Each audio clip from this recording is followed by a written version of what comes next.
Tous les ans, le chef de la tribu, pour dire mieux, le Jarl, organise des expéditions dans le but d'aller piller d'autres contrées. Toujours vers l'est, depuis plusieurs ans, mais Ragnar le fermier en a marre. Avec toute son intelligence et sa gaieté, il n'a qu'une idée en tête, convaincre le Jarl pour qu'il les autorise à partir vers l'ouest, car il croit qu'il y a des terres, des contrées plus riches à piller vers l'ouest. Tous les ans, on attaque les mêmes endroits. Mais je refuse de mettre en péril mes navires et ma réputation. On dirait que ce vieux se soucie plus de ses navires que de ses soldats. Le mot est cruel, hein? Ragnar étant un passionné, il n'a pas baissé les bras. D'ailleurs, nous devons tous faire comme lui, ne jamais abandonner. Ok, on continue mon pote. Il a convaincu son frère Rollo de faire l'expédition avec lui.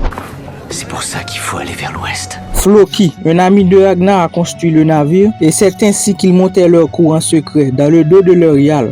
Enfin, c'était ce qu'ils croyaient. Mais le Jarl a décidé de ne rien faire. Il les laisse partir car selon lui, il n'a rien à l'ouest. Et que... Il n'y a aucune terre à l'ouest. Ragnar et son frère rassemblent une équipe, enfin, ils prennent tous ceux qui ont bien voulu tenter l'aventure avec eux, puis s'en vont vers l'ouest. Ils passent plusieurs jours sur la mer, le désespoir a même causé la mort de l'un d'entre eux. Enfin, Ragnar l'a tué parce qu'il semait le désespoir dans le navire. Je crache sur le jour où j'ai accepté de te suivre, Ragnar Lothbrok, car ce navire est maudit, tout son équipage. Le désespoir a failli eu raison d'eux. D'ailleurs, cette partie me rappelle une chanson haïtienne de Bello. Je me rappelle pas du titre, mais je crois que ça fait. Et sans ces jeunes garçons qui prennent la mer. PDD. Si l'ovule de la femme n'acceptait que des spermatozoïdes qui savaient chanter, toi, on peut tout de suite deviner où serait ta limite. Quelle serait ma limite? Les poils de ta mère. Bref. Chose dit, chose faite, Ragnar et ses hommes débarquent en Angleterre. Sans aucun obstacle, ils pillent une église du royaume non loin du rivage qui n'avait que des prêtres et des croyants sans défense. Prient tout leur or, tuent quelques d'entre eux très fièrement, puis embarquent pour le retour avec les autres comme esclaves. Mais à leur retour, le chef de clan appelé Jarl confisque tout leur trésor comme punition pour la désobéissance de Ragnar et les laisse choisir seulement une pièce chacun. Voilà ce que j'ai décidé. Poussez-vous, Chacun de vous me prendra écartez-vous. une seule pièce de ce butin. Et la surprise de cette partie était le fait que Ragnar a préféré choisir une esclave au lieu d'une pièce d'or. Je prendrai le prêtre comme esclave. Son choix était fondé sur le fait qu'il avait l'intention de retourner en Angleterre et que l'esclave pouvait bien lui être utile. Après tout, il vient de ce pays. Non, je n'en veux plus. Nous n'aimons pas laisser nos hôtes mourir de faim ou de soif.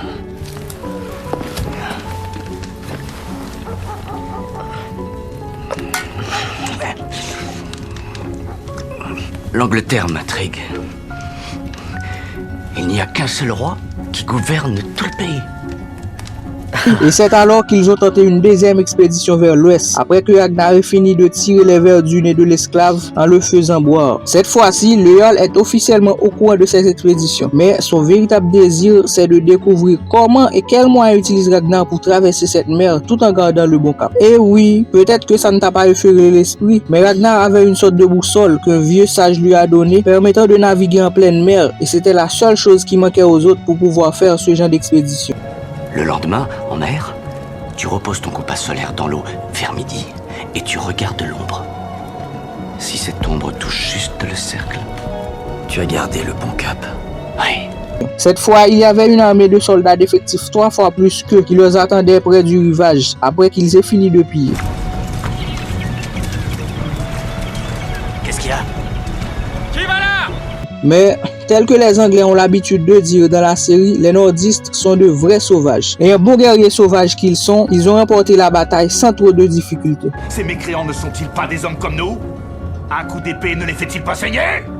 Ou est-ce qu'ils ont des ailes et qu'ils crachent le feu? Non, sire. Au retour, les embrouilles ne faisaient que commencer pour Ragnar, puisqu'il y avait Gnut, un guerrier que le Jarl avait enroulé dans l'effectif de Ragnar pour l'expédition, qui n'était pas dans l'effectif de retour, parce qu'au moment du pillage, il a essayé de violer une Anglaise, mais Lagertha l'a surprise, et au lieu de cesser l'action comme Lagertha lui a ordonné, il a essayé de violer Lagertha à son tour, et en se défendant, elle a fini par le tuer. Et lorsque le Jarl demanda où est Gnut au retour, Ragnar a menti en disant que c'est lui qui l'a tué, au lieu de dénoncer sa femme. Et le Jarl a ordonné d'arrêter Ragnar pour qu'il puisse être jugé pour son crime, parce qu'il n'avait pas de témoins pour prouver leur version qui disait que Gnut a essayé de violer Lagertha. Avant le jugement, le Jarl a essayé d'acheter Rollo, le frère de Ragnar, en lui proposant de l'or, une épouse et des terres pour qu'il mente au jugement, en disant qu'il a vu Ragnar tuer Gnut innocemment.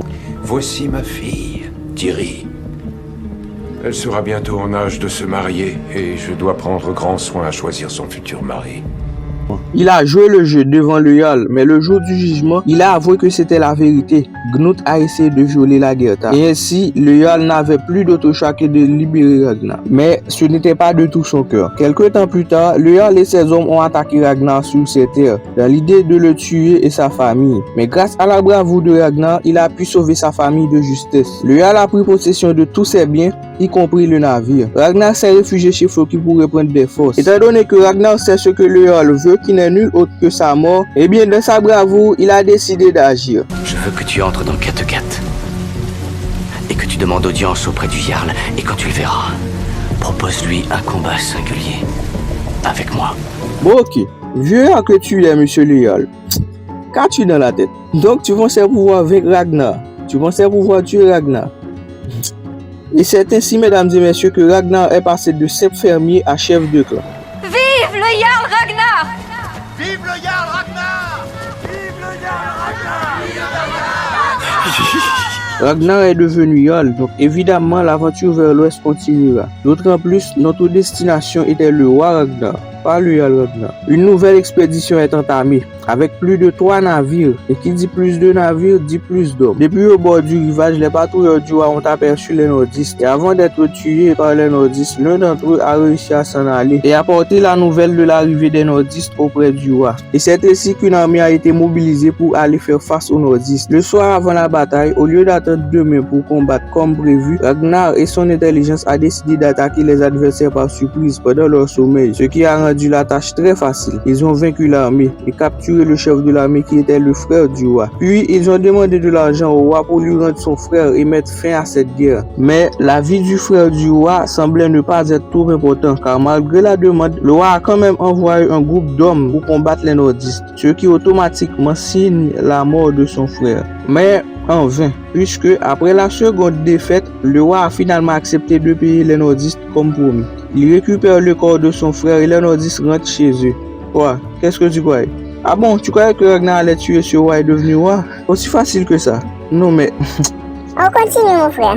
Bref, tout en regardant les nordistes s'éloigner, le roi a juré devant les dieux qu'il vengerait Ragnar Lodbrok. Je jure au nom de Dieu Tout-Puissant que je déclare une guerre éternelle contre le Normand Ragnar Lodbrok.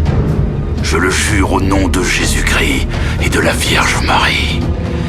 Un jour viendra où je pourrai enfin me venger de cet homme et lui faire payer ses exactions de son sang. Que Dieu me vienne en aide. Oh, j'ai peur. Peut-être que l'occasion ne se présentera jamais. Les Vikings ont ramassé énormément de biens pour ne plus revenir pendant très longtemps. Eh ben, zombie qu'on fin goûter celle pour le modérité. Ragnar, pour retourner encore une fois en Angleterre, à présent cherche des alliés pour plus de navires et d'hommes. Vous pourriez joindre vos forces aux miennes.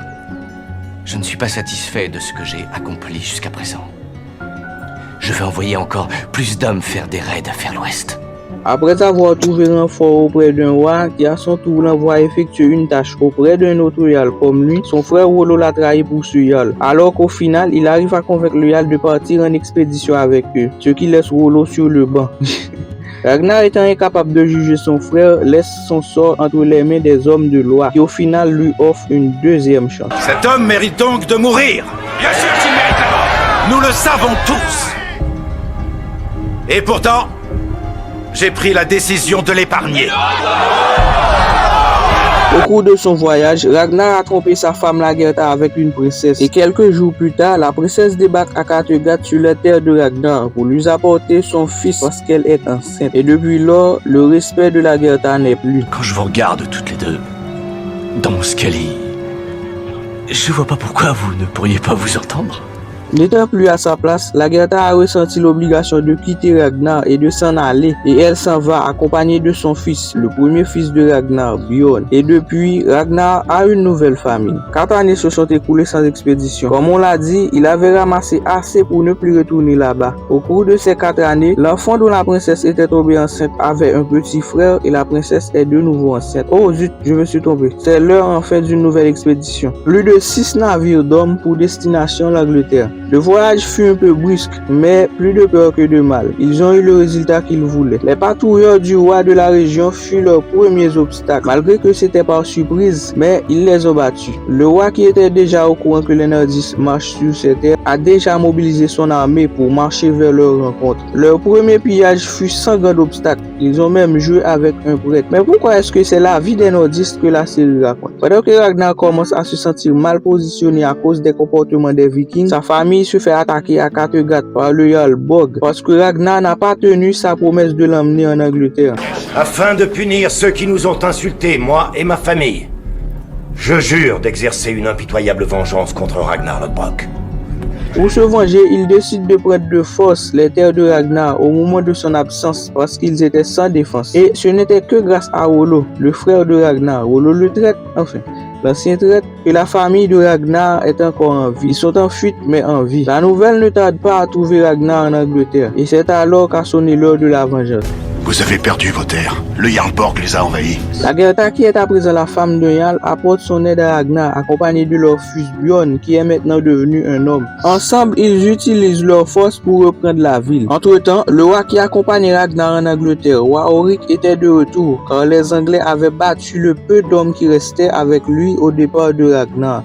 Mais ça va venir le moment où Ragnar va devenir roi. Patience, mon beau. D'ailleurs, c'est le moment que nous attendons tous. Le roi Horik voulait s'unir au Jarl Borg, malgré ce qu'il venait de faire à la famille de Ragnar. Mais la seule chose qui intéressait Ragnar, c'était sa vengeance.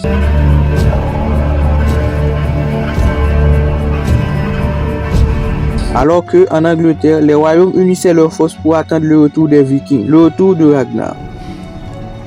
Maintenant, je dis...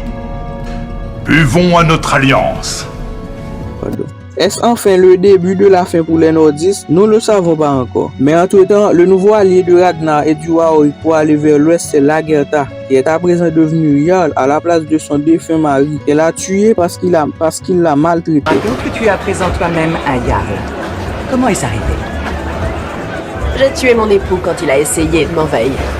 Oh, et pour ton info, la femme de Ragnar vient à peine de lui offrir un 4e enfant. Et malheureusement, c'est un handicap. Mais bon, passons, parce que ce qui nous intéresse, c'est l'Angleterre. Les 3 alliés font cap vers l'ouest. Dès leur arrivée, l'arrogance du roi Horik mélangée avec sa soif de vengeance ont coûté la première bataille aux Vikings, parce qu'ils les ont fait engager malement un combat qu'ils pouvaient éviter. On a battu les Vikings! Victoire! Mais malgré cela, ils ont quand même réussi à trouver une entente. Les Anglais les ont payés et ont aussi proposé des terres et du travail à ceux qui voulaient rester. Et encore une fois, les Vikings repartent les poches pleines. Et ainsi, ils veulent créer à l'infini. Crier et crier. Après l'expédition, le roi Horik s'est senti menacé par les exploits et la popularité de Ragnar. Donc, il a décidé de tuer Ragnar pour éliminer ses doutes, parce qu'il croit que Ragnar avait l'intention de devenir roi. Mais non, mon beau, tu as tout faux. Ragnar ne veut pas du titre de roi. Attends. Cette partie-là ne te rappelle rien? Non, pas vraiment. Qui veut être roi? Qui donc? Personne? Regarde, ils ne me soutiennent plus. Ah là, ferme-toi. Le roi Horik semble devenu fou parce que c'était ça sa motif pour cette trahison. Il a envoyé l'ex-épouse du premier Jarl pour assassiner les fils de Ragnar, enrouler Floki dans sa trahison. Enfin, il a essayé d'enrouler Floki puisque Ragnar savait tout ce qui se passait et a joué le jeu avec lui aussi. Moi-même, en regardant la série, je croyais que Ragnar subissait vraiment une trahison de la part de Floki. Mais le jour de la trahison, quand Horik pensait qu'il allait tuer Ragnar, et bien Ragnar lui attendait tranquillement pour lui faire sa fête. Horik est bien confiant, entouré de ses soldats et de son fils, il pénètre dans la maison de Ragnar pensant créer la surprise, mais c'était lui qui a eu une surprise. Les gardes de Ragnar étaient cachés dans la maison. Ils ont tué tous les autres, ne laissant que le roi et son fils. Et là, avant de mourir, le roi fait une chose héroïque à mes yeux. Là, franchement, je dis respect, frère. Ragnar, s'il y a de la pitié dans ton cœur, Épargne mon fils. Bref, alors c'était ainsi qu'en tuant le roi Horik, Ragnar est lui-même devenu roi à sa place. Est-ce que tu as peur de Ragnar Lodbrok? Quel homme normal n'aurait pas peur de lui? C'était un fermier qui est devenu roi.